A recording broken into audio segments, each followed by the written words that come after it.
Welcome back. Last video में हमने CSS के क्लास बेस सिलेक्टर को एक्सप्लोर किया। अपनी इस वीडियो में हम आईडी सिलेक्टर को एक्सप्लोर करेंगे। लेट्स सपोज कि हमारा कोई भी एलिमेंट है उसे हम आईडी की बेस पे स्टाइल करना चाहते हैं। लेट्स सपोज यहाँ पे अभी मैं क्या करता हूँ, एक H1 का टैग यहाँ पे डिफाइन करता हूँ और इसका कंटेंट देता हूँ आईडी सिलेक्टर, और इस पे हम यहाँ पे स्टार्टिंग टैग में एक एट्रीब्यूट पास करते हैं आईडी का। तो यहाँ पे आईडी की जो वैल्यू है वो एक मीनिंगफुल नेम होना चाहिए, जिसे मैं अभी के लिए आईडी सिलेक्टर ही यहाँ पे डिफाइन कर देता हूँ।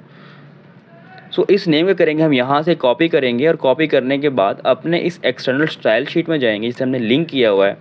तो यहाँ पे क्या करते हैं, हम क्लिक करते हैं और अब हमारे पास आईडी सिलेक्टर है। उसके लिए करेंगे हम हैशटैग का साइन डिफाइन करेंगे और उसकी वैल्यू यहाँ पर डिफाइन कर देंगे। अब क्या होगा कि हम यहाँ पे ऑब्जेक्ट्स को डिफाइन करेंगे। ऑब्जेक्ट क्या होता है, हमारे पास करली ब्रैकेट को स्टार्ट और एंड कर देंगे यहाँ पे।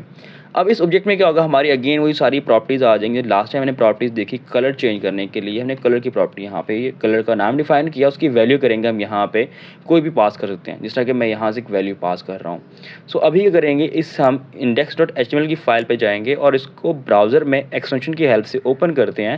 तो यहाँ पे आईडी की बेस से हमारा वो स्टाइल क्या हो रहा है, अप्लाई हो रहा है। मीन्स कि किसी एलिमेंट को अगर हमने स्टाइल करना हो आईडी की बेसिस पे, तो हम आईडी का एट्रीब्यूट क्या करेंगे, पास करेंगे, और उसको वैल्यू क्या करेंगे, हम कॉपी करके इस एक्सटर्नल फाइल में जाएंगे, या इनलाइन कर रहे हैं तो वहाँ पे हम काम कर सकते हैं।